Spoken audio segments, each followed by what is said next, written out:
2, 3, go. I got an need, go, won't let me go. What we gonna do? A, B, C, D, paranoia's killing me. Change gonna come, it's gonna come your way. Doesn't matter what you do or say.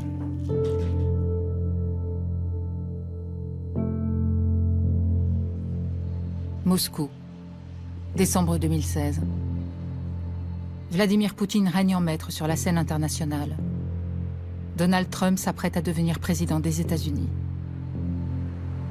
Une nouvelle page de l'histoire mondiale s'ouvre. Est-ce la fin de la démocratie? Et la défendre deviendra-t-il un crime?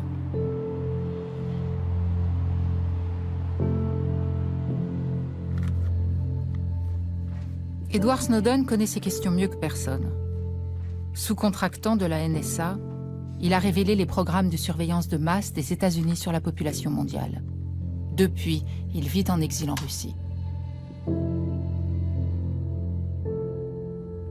I don't go out to nightclubs. You know, I never have. I don't go to bars. I don't drink alcohol. It's just not interesting to me. So I've described myself before in interviews as an indoor cat.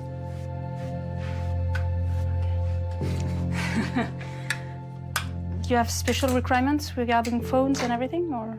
No, not here. I mean, there's so many people that I think anybody who wants to know we're here probably already knows we're here.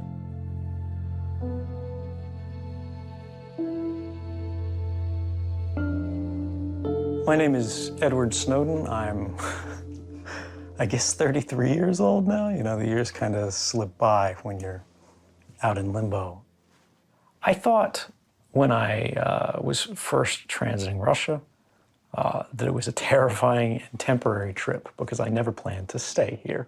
And you've got to remember, I came from the CIA. I came from the NSA, right? If you have a picture of Russia on the wall there, it's probably got a big target sign around it. But I must say, although it was never my choice to end up in Russia, I'm glad that I'm not in jail.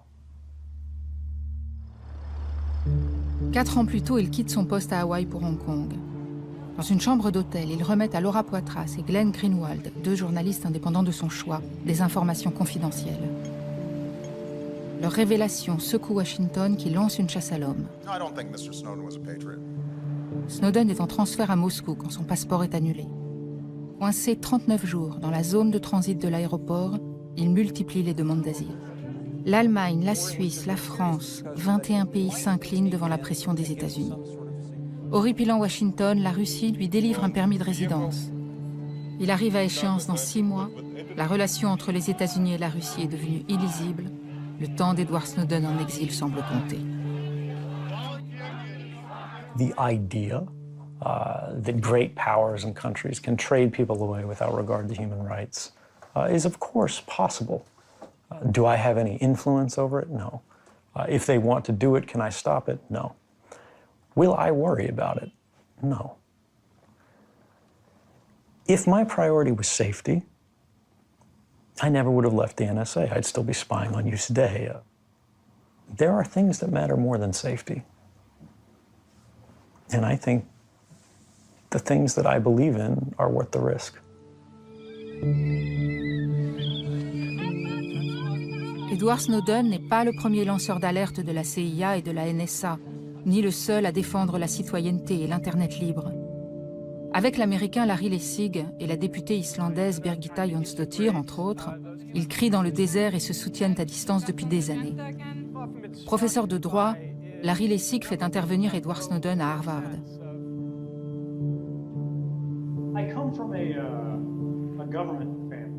Députée, Birgitta Jonsdottir œuvre pour offrir l'asile politique aux lanceurs d'alerte en Islande. Trump au pouvoir, il perd une bataille. Ils ne s'étaient jamais rencontrés. Il y a urgence. Nous les rassemblons à Moscou alors que les soupçons d'ingérence de la Russie dans les élections américaines émergent. Alors que le pays enterre son ambassadeur assassiné en Turquie. Alors qu'Edward Snowden délivre ses interviews au compte-gouttes. Alors que le monde prépare Noël. Rincés par l'histoire, ils vont s'unir à Moscou autour de la seule question qui vaille. Comment sauver la démocratie? So I'm Larry Lessig.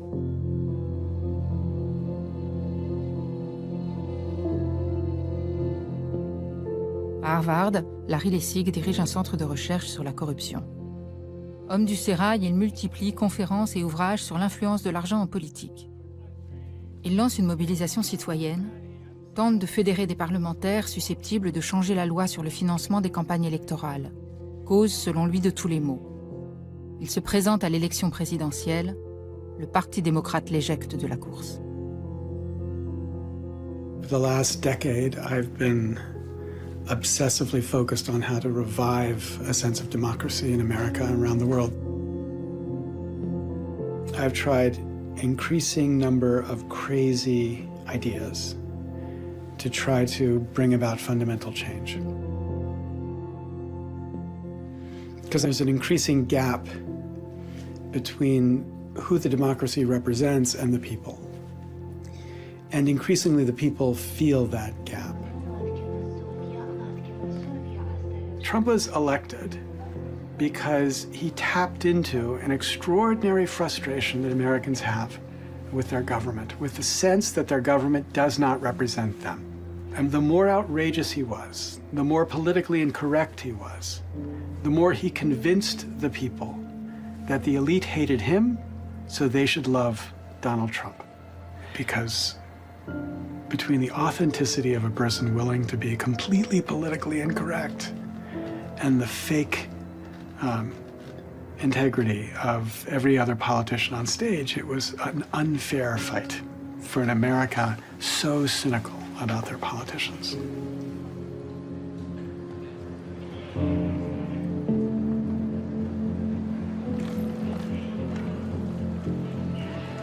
My name is Birgitta Jónsdóttir.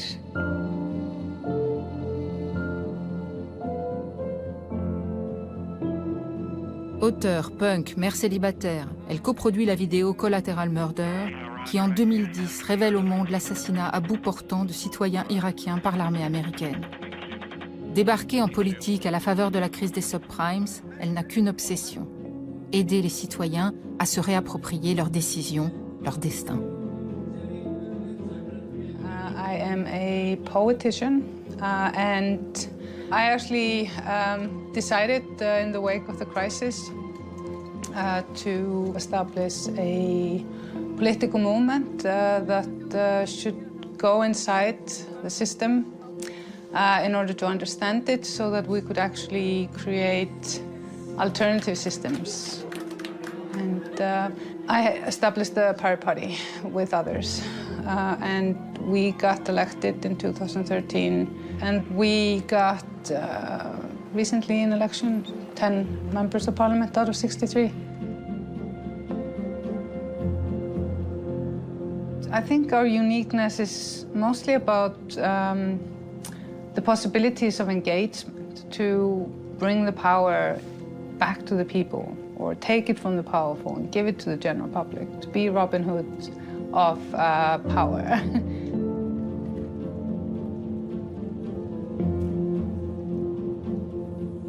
The biggest service we can do right now is just to think of innovative ways for people to feel that they are part of democracy, that to help them understand that, you know, our systems are not separated from us, that we are the systems.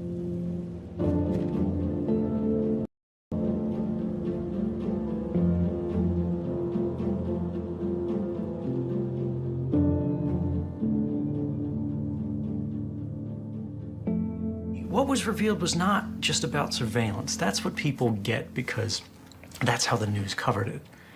But the larger question was, how did we end up in this system where everybody in the world is being monitored, watched, and recorded, and we never got a vote?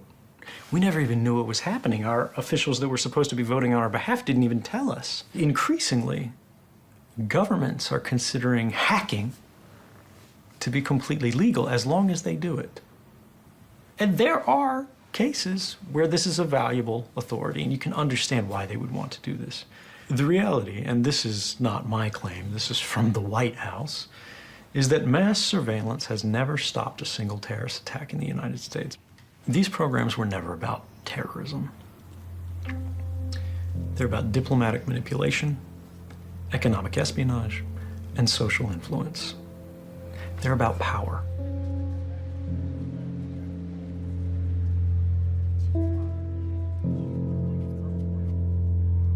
When we were exposed for doing it, in violation of human rights and laws around the world, we made only the narrowest reforms. We only tailored it at the edges. And as soon as public attention began to be distracted by some new controversy, they started thinking, can we pressure our allies to adopt the same laws that we had to make us less vulnerable to criticism? The most extreme and intrusive surveillance laws in the history of the West have now been passed into law in the United Kingdom. Germany has been pressured to pass similar laws. France has now passed new laws on mass surveillance. And we have created a new kind of domino theory, where rather than trying to push back the expansion of communism around the world, keeping that first domino from falling and communism spreading to other countries, as they said during the Cold War, today the domino theory is about the loss of our rights. People who say, if you have nothing to hide, you have nothing to fear. What they're saying is, things are good enough. We'll take care of everything. Give up your power. Give up your freedom and let us take care of you. Trust us. But democracy is not about trust. Democracy is about effort.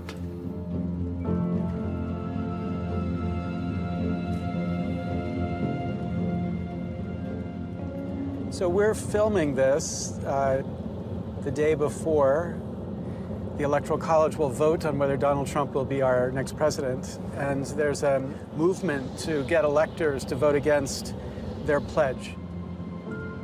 America has been reminded that these electors were meant to exercise judgment. Constitutionally, they were intended to be a kind of final fail-safe before you select a president.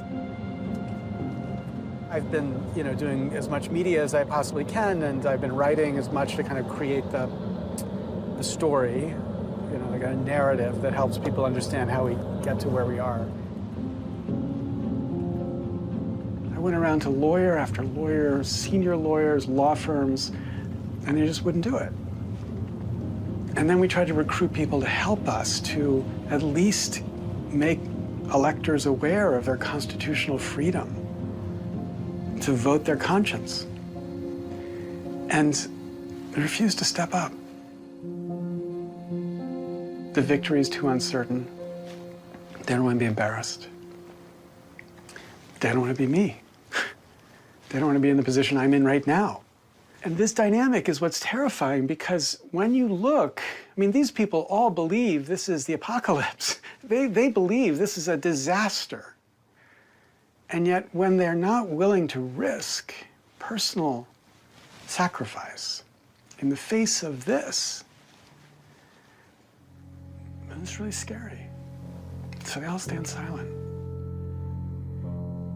Larry Lessig tente un dernier recours pour éviter l'élection définitive de Donald Trump. Les réseaux se déchaînent. I can't even open my inbox because it's just so ugly.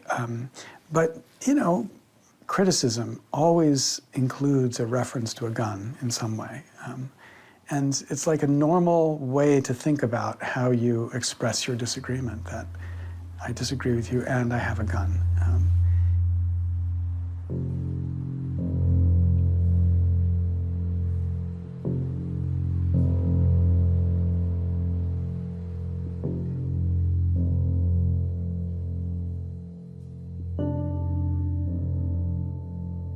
How long will it be until they arrive?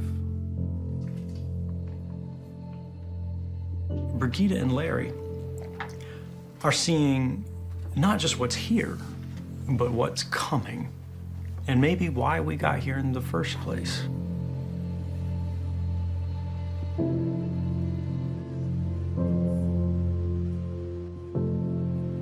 I was this close to be able to form a very progressive government in Iceland. It was just so close. I could just touch it, and then I just watched it, slip away. But we now have actually done something that everybody needs to start to think about. And we've actually made an alternative.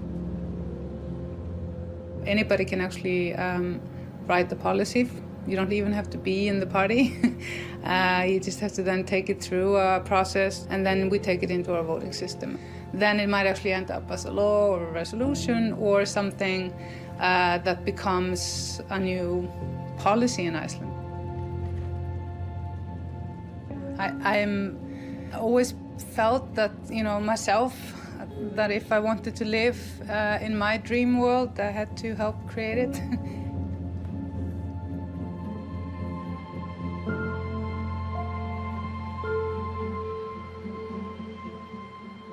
That's them. Sometimes, just history comes knocking, and this is one of these moments. It's a good time to have this conversation because it feels like we're at an end, at a dead end, at a blockage.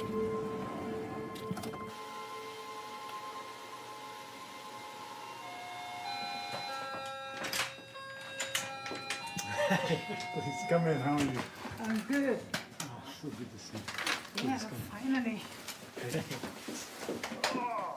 Long way. Thank you for coming.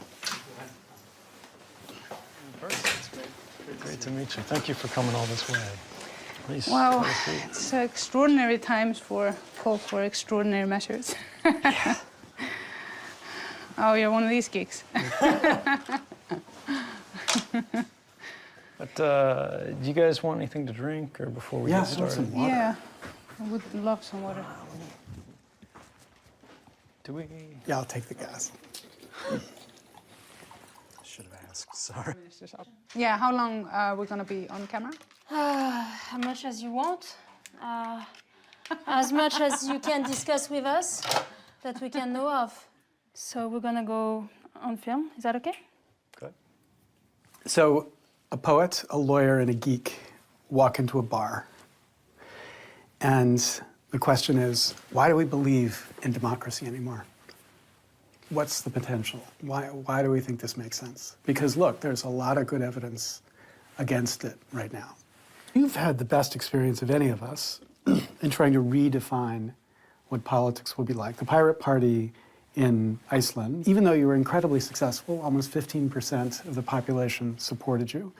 The winner, almost by a factor of 3, the party that got the largest support was exactly the opposite conception of Yeah, politics. it's the party that talks about stability and indoctrines, the fear of change and so forth. When we're really successful and we are in the polls, I knew that we would never get that much during the elections because it's harder to get young people to go out and vote.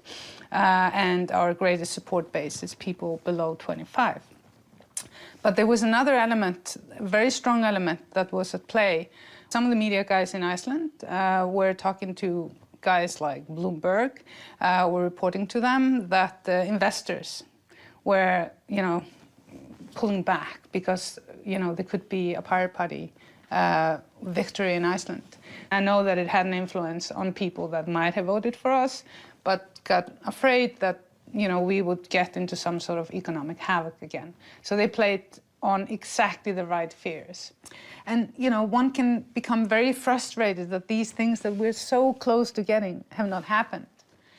But one also has to recognize that if the idea is not in the right time, if you try to push it when it's not ready, it's like having a premature baby. But what frustrates me is I feel like we act as if we live within a democracy. Mm-hmm. But it's like communists in Russia in 1976, right? It's like they pretended that they had a communist system, but they had this completely corrupted bureaucratic structure that defeated whatever ideals that they had. But today in the United States, right now, this very day, people are struggling with the question whether, quote, electors, people who have been selected for the purpose of exercising their vote for the President of the United States, have the freedom to vote. But the point is, we don't have anything like a representative democracy in the United States today. Yet there's no place to say that without sounding like a crazy. Historically, we've had radicals in society. We've had factions and groups that say all kinds of crazy things. And over time, through some means that we may not fully understand yet, what can be considered serious has been narrowed and narrowed and narrowed until what can be discussed and credited as a not crazy statement precisely aligns with what the most powerful institutions in a society agree is that. So now what you can discuss and be considered a serious person is strictly limited to the institutions that are exercising an influence that we don't necessarily want. And I can think of no more clear example of this than recently you, Larry, you campaigned for President of the United States. Your campaign platform was about something very different, which was about getting the financial influence of these core corrupting influences in society out of our electoral process. And this was treated as a kind of heresy. We saw these influences that are normally very hard to see. They happen very slowly at the margins, and they creep in, suddenly crash in like a wave to treat you who, you're a serious, very well-respected professor in the United States. And yet there was a clear effort to paint you as a crazy person for talking about something that seems incredibly reasonable, and if you poll the American public, is incredibly popular. What do you think was happening there? Well, let's separate the part that's about me in particular from the more general point about why real solutions can't be discussed. So I was originally advising Bernie Sanders, but when I said to Bernie Sanders, look, you've got to make fixing this corrupted system the primary push. Because if you don't, everything else you're talking about is just crazy talk. Look, you and I can agree that single-payer healthcare would be a reasonable idea to at least discuss. But it's crazy talk so long as we have a political system where the insurance companies and the pharmaceutical companies and the medical establishment have so much power in politics. So make fixing democracy first. So when he refused to do that, it's a crazy idea. I decided I wanted to be a candidate to at least get to the debates, to at least have a chance to make it clear how every issue was affected by this issue, like everything tied back. And, of course, they set up the rules. I said if we raised $1 million, I would run. We raised $1 million, I ran. The rules said I had to get a certain percentage in the debates, and when I got those percentages, they changed the rules, so I couldn't get into the debate. And the point is, we aren't allowed to talk about the solution. It's ruled off the table. The only thing we can talk about is the kind of hate politics, the politics of hate that both operates within parties and between parties. And it's no accident that that's because this turns out to be the sexiest thing for cable news to follow.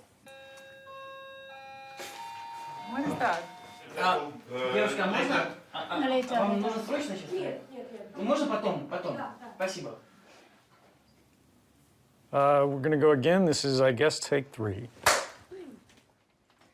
If I can ask one follow-on question, it's a little bit radioactive. If we have a democracy, even in part, even if it's not a properly functioning democracy, and we keep getting bad outcomes, how much is the public responsible for this? And how much of it is systemic? Maybe there is a fundamental weakness that's about access to information, that's about the way that we communicate. People have called it fake news, where people will come across some very interesting story that could be completely untrue, but they want to believe it's true. It confirms their biases, even if it's not. So they share it, they spread it. That signal to their friends, to members of their tribe, if you will, that they get it, that they're with it, they're on your side, they're supplying political ammunition. They're sort of being a good soldier on the side because they're trying to win a power struggle. And we end up poisoning our own wells because of our own sort of unexamined biases. And one of the big effects is that it seems our individual voices have lost value as a result. We can reduce the importance of speech by flooding the zone with it. It becomes difficult to separate fact from fiction, to separate true from false. Exactly. The problem that we are faced with today is that it's so easy to divide people. It's so easy to, you know, say, like, look at the narrative about Russia and America now. Sure. Particularly when everybody is resource-bounded. You've got on the front page of just one newspaper, the Washington Post, the New York Times, the Guardian, whatever, 30 stories on an average web page. How many of those can you actually read? There's been research done recently that said something like 60% of Americans only read headlines. They never actually click through to the stories. So suddenly headlines have become more important than the reporting itself. And then they are clickbaits. So, you know. Yeah, in some context. Let's hope that they don't all follow that. But yeah, it's a serious issue. But again, why is clickbait a thing? Why is fake news a thing? Because people are rewarded for it. Authors can write a truly fake story and share it because it gets more clicks, it gets more responses. Outrage sells. It creates a counter reaction. People want to fight back. Exactly. Really, it's about passion. How do we mitigate the frailties of human nature? Well, I was on Wall Street. I was talking to one of these Wall Street bankers, and he's like, yeah, this is going to be terrible for my kids, really bad for the environment, but we're going to do really well. I like to think of these problems as questions of emergent behavior. You have to structure a system of incentives such that it's in the decision maker's interest to act in the most moral, most appropriate way. I always wondered when you went through the drama of your act of citizenship. I mean, you put your life on the line, took an act to make the public aware of something that should have outraged people on the left and the right. Their government was lying to them. There was perpetual surveillance being spread without any acknowledgement by our government. And this violated anybody's conception of what rights should be. I just wonder, when you did that and you didn't see America react by saying thank you, but instead you saw America react by saying he's a traitor, like this, you should be locked up, right? And when you saw that, you know, were you as wise as you seem? Like, well, this is just where we are. Look, I mean, I knew it was coming. In fact, I said it in that first interview that came out in The Guardian. I said, look, my greatest fear is that nothing will change. Now, things actually have changed. The Congress changed laws as a result. The president signed them. And the courts ruled that laws that had previously gone without question had been illegal and possibly unconstitutional for more than a decade. It's not enough. Yes, we do get some crazy people on both the left and the right who come out against it. And these people aren't what we would consider traditionally crazy. These are, in fact, the ones who are in that serious people category. But that's why they come out against me. They see not the issue of unconstitutional mass surveillance in the United States. They see an individual challenging the stability, the structure, the dignity, if you will, the reputation of the governing class, the governing elite.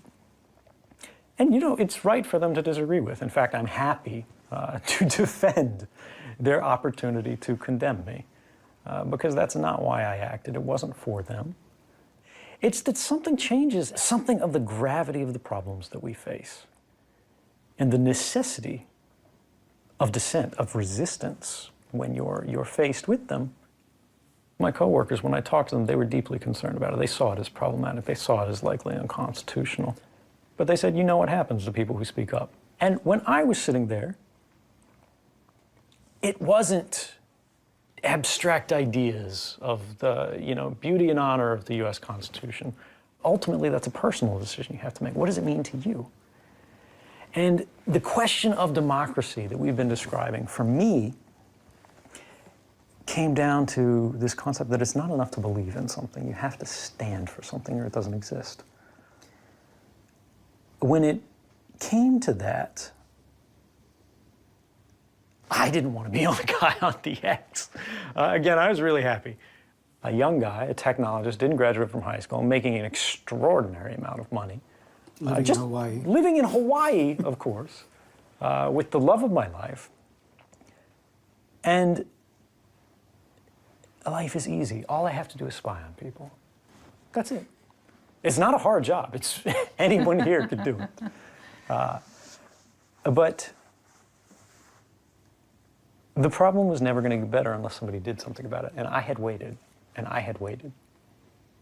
And no one else was doing anything about it. I talked to other people. People are scared like hell. I was scared like hell.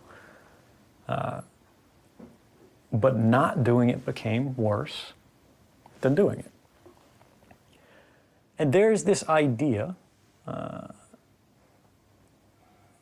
one of the strongest ways for people to make a difference is to recognize the things that they do know. The things that they don't have to be educated by other people on because it's their life, it's near them, it's happening locally. They understand the issues, they understand the players.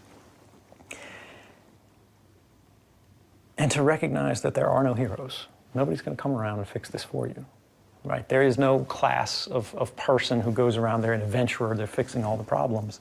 That person is you. It's us, it's all of us, every time. And I think, yeah, I'm not going to save the world. I took my best shot, didn't work, right? No, but you did. But the thing is, you don't have to. It's not up to you alone. All you have to do is something. All you have to do is put a brick on the ground so that someone else can put their brick on top of it. And step by step, I think we are. We are going to have problems. We are going to have politicians. We are going to have elections where they come in and they knock all the bricks over, right? But there are more of us than there are of them. Sorry, we have to cut for a technical reason. Yeah, we have to. Yeah, but the thing is, whenever an individual does something, like you did, you've done it, I've done it, because you just feel you must, after. And it's this recognition that it's not only that individuals can change the world, it's this recognition that you must as well. And you might not change with a big bang, but Well, it's also, like you said, good examples.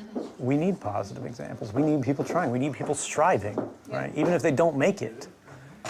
I think coming back to where we were just before we had to cut about the need for courage. And I want to think a little bit about the different contexts in which, there's extraordinary courage, extraordinary sacrifices, and small. And you were talking about relatively small, and you've got to think about, a little bit more about what makes it possible for people to be able to be courageous. Okay, I don't remember what take we're on, but we'll go from here. Final leg. But earlier in this conversation, you also made the point about how small the table is. And that critical parts of the conversation are just off the table. And what's really terrifying is when, in order to make a critical point, you've basically got to leap off the table. I mean, you had to sacrifice. I guess you imagine you were going to sacrifice everything. You were more lucky than it turned out you expected to be. I've never had to make a sacrifice as big as yours. But I have been in this position where I felt like the right thing to do is self-destructive in a certain way. It's leaping off of a cliff, and there's nothing at the bottom, but it's the thing that has to happen if it's going to begin to move the conversation in the right way. And I just wonder, when you reflect on that, what is it that we can imagine inspiring people to do here? when the table is so small and we can't get the right answers on the table. Temporary insanity. That would be my excuse. No, I do think it's unrealistic to rely on altruism or self-sacrifice. We've talked today about incentives. Perhaps this is the core problem. People believe that truly participating in a meaningful way in their system, trying to change things for the better, seeing a central injustice and trying to challenge it, will cost them more than they gain. Maybe that's what needs to change. We have seen the last decade is perhaps the clearest example in modern history of the effectiveness of the politics of fear. Fear works as a political strategy. The only thing a politician needs to do to carve a gaping hole in our most treasured sort of values, our heritage, our history, our system of laws, our protection of rights, is say, because terrorism. Done. That's all it takes. Repeated enough times like an incantation, and rights will just evaporate, get out of the way, and the law will pass. What if we could change that? Yeah. Exactly. But you know, if you imagine you were 20 years older and you had 3 kids in college and you know, a mortgage, and your partner was someone who had a career that, you know, then your refusal to do the brave thing is really an act of charity or generosity to them. Yeah, because you're so tied, you're bonded together. But the larger dynamic behind what you were describing there, older people who are more established, they are, in many ways, the establishment. They're not the big establishment that's, you know, keeping people down, but they have lost a large part of their democratic influence because they have something they are afraid to lose. Fear enters back in. We have to break the fear. Crisis is coming, but are we ready? Yeah. I think there's an honesty to that none of us are special, right? In fact, the most interesting commonality of our backgrounds is how different we are. And maybe this is, I mean, you know, not to get too cute in the answers here, but this is the beautiful thing about that idea we were describing of why democracy? Why do we even care anymore? Well, it's about the right of self-determination. Ordinary people can do extraordinary things. And if they don't, there are costs to that are greater than what we put on the table. Exactly. And that's exactly the point. That we are all just ordinary people that felt inspired to, you know, take a leap of faith for... Yeah, I'm more ordinary than you are. No. You know, I'm the most ordinary. Defined by my standards. We're all going to fight over who's Yes. the most ordinary. Okay, so let's throw a dice on that. This has been wonderful. Thank you. Thank you. It's been a really wonderful I really conversation. love this. Yeah, me too. Thanks. It's awesome.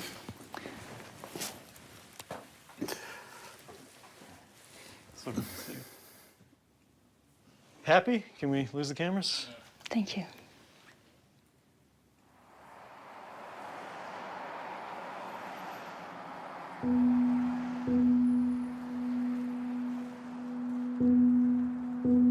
In the end, as I walked out, you know, the part that I was hopeful of, that we would have a plan, there'd be a way to go forward, like an obvious way to go forward,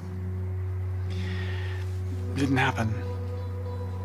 The idea that he put on the table, which was so compelling, the idea that we can't put on the table the things that we need to be talking about, and that drives people, reformers like me, to recognize that we've got to be willing to risk craziness in order to inject this issue back into ordinary political debate. And that's difficult because There's only so many times you can be crazy before you are crazy. There's only so many times you can leap off of a building before people start locking you up and saying you're not allowed to go out anymore.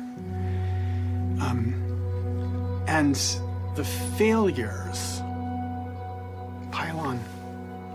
One person I didn't even know wrote me, "You need to take on projects you can win." And I thought, you know, there are a lot of people taking on projects they can win. We need people to take on projects that they will lose. But because losing, they can move the argument at least.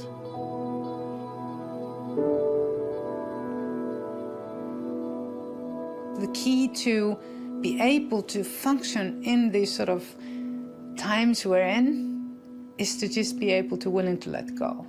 It's not really about losing. It's just, you know, this serenity, you know, that nothing in this world is hammered out in a rock. Nothing. Because eventually this rock becomes dust and grains of sand.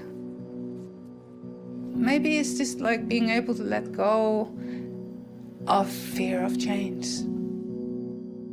It's much easier to control people that are afraid than people that are self-confident and believe in a collective future. We need to start to create new narratives, that it's safe to change, that stability is an illusion. It doesn't exist.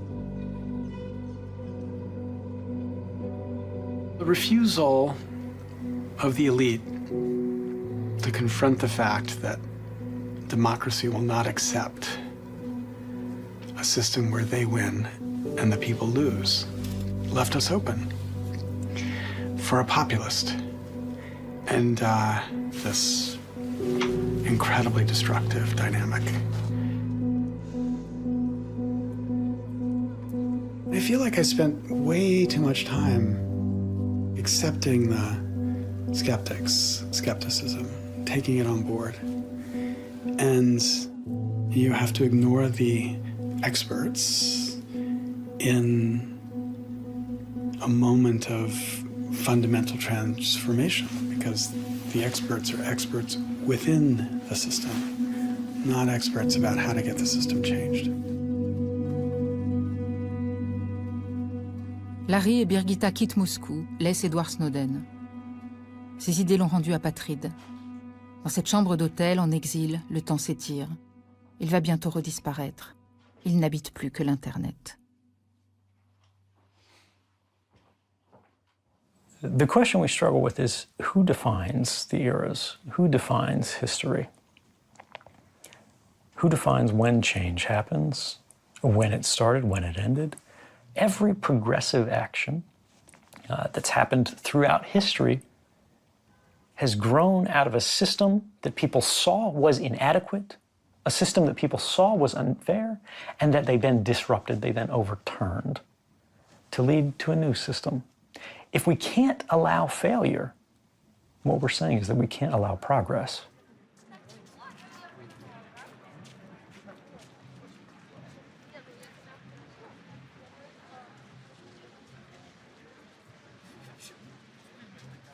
Periods of peace have given rise to a kind of complacency that allows demagogues, that allows fringe elements to exploit people's politeness that was born from comfort, right? Because we didn't have to struggle, we didn't have to fight. We didn't actually have to stand up and defend our ideas because we simply believed that they could not possibly be threatened. And now,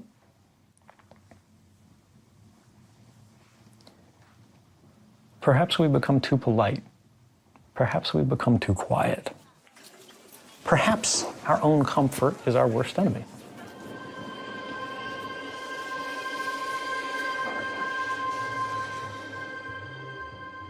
Being in Russia has taught me to remember that even those people that you've been taught for years and years and years are not that different from yourself. the Russian people want the same thing. They want success, they want freedom, they want liberty.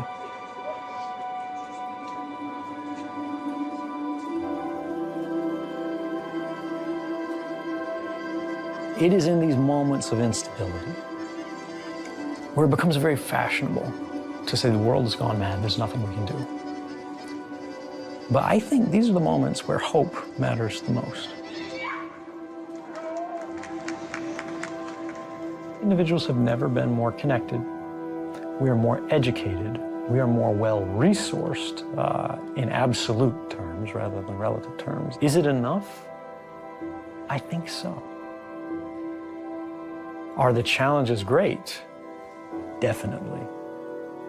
But the reality is this: if we coordinate, if we think, if we work together, if we share the things we believe in, if we persuade people, not just in our communities, but around the world, we can construct bonds of fraternity that don't even see borders. Right? We can create ties between human hearts, minds that speak different languages, that can unite into something that is bigger than any government, perhaps bigger than all governments, because we share a commonality of values. We can construct a system of incentives that is blind to class and aware only of our humanity.